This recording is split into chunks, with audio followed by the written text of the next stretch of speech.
हजरत मूसा अलैहिस्सलाम अल्लाह के सबसे प्यारे नबियों में से एक नबी थे। उन्हें कलीमुल्लाह के नाम से उस वक्त जाना जाता था, जिसका मतलब होता है अल्लाह से सीधे बात करने वाला। यानी कि हजरत मूसा अलैहिस्सलाम में ऐसी करिश्माई ताकत थी कि वो सीधे अल्लाह से बात कर सकते थे। हजरत मूसा अलैहिस्सलाम का जिक्र कई हदीसों में आया है। आज हम कोशिश करेंगे कि आपको ज्यादा से ज्यादा हजरत मूसा अलैहिस्सलाम के बारे में बता सकें। हजरत मूसा अलैहिस्सलाम की पैदाइश एक इजरायली परिवार में हुई थी, यानी वो एक इजरायली परिवार से ताल्लुक रखते थे। कुरान में हजरत मूसा अलैहिस्सलाम का नाम करीब 136 मर्तबा आया है। अल्लाह ने हजरत मूसा अलैहिस्सलाम को इजरायली लोगों को हिदायत देने के लिए नबी बनाकर भेजा था। उस वक्त वहां के लोग फिरौन की पूजा करते थे। फिरौन मिस्र का एक ताकतवर बादशाह था। लोग अल्लाह को न मानकर फिरौन को ही खुदा मानते थे।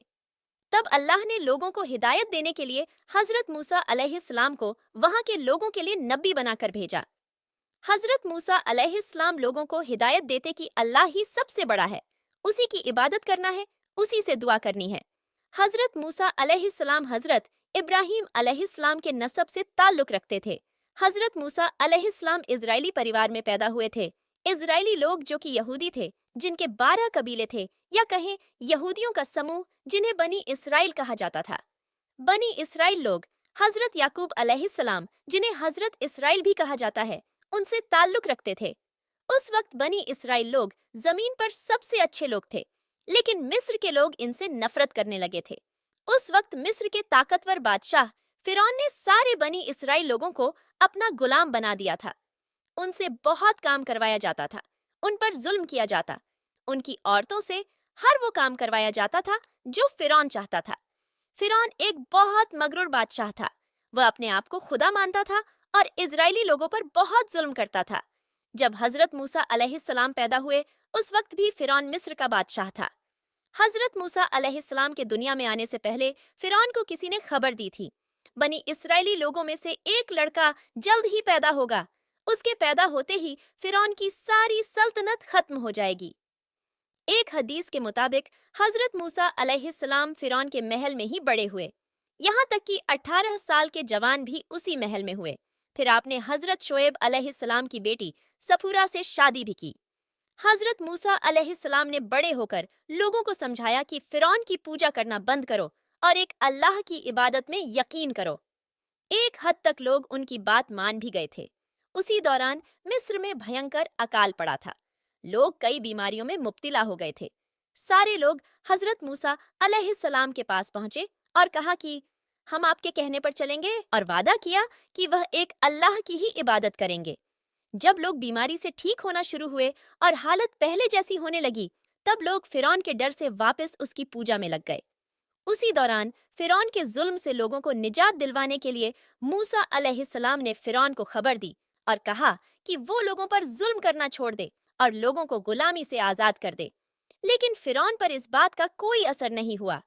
अल्लाह ताला ने फिरौन और उसकी कौम पर 9 मौजे अजाब के नाजिल किए, जैसे कि टिड्डियों का अजाब, खून का अजाब और मेढकों का अजाब वगैरह। फिरौन और उसकी कौम हजरत मूसा अलैहिस्सलाम से दुआ के लिए कहती तो मूसा अलैहिस्सलाम दुआ फरमाते तो वह अजाब टल जाता, लेकिन फिर वे सरकशी और नाफरमानी करने लगते थे। आखिरकार अल्लाह ताला ने हजरत मूसा अलैहिस्सलाम को वही की के रातों रात तू मेरे बंदों को लेकर निकल जा। बनी इसराइल की कुल तादाद 6 लाख थी। सुबह जब फिरौन को यह मालूम हुआ तो उसने उनका पीछा करने का हुक्म दिया। हजरत मूसा अलैहिस्सलाम अपने लश्कर को लिए बहरे अहमर के किनारे पहुंचे।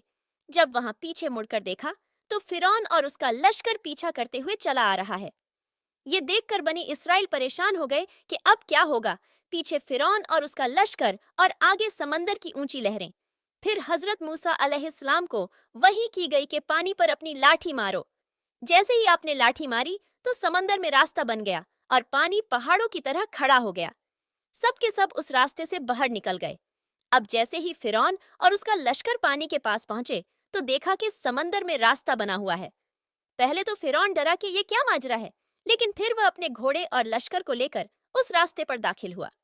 इधर बनी इसराइल का आखिरी आदमी समंदर से निकल रहा था और दूसरी तरफ फिरौन का आखिरी आदमी समंदर में दाखिल हो रहा था।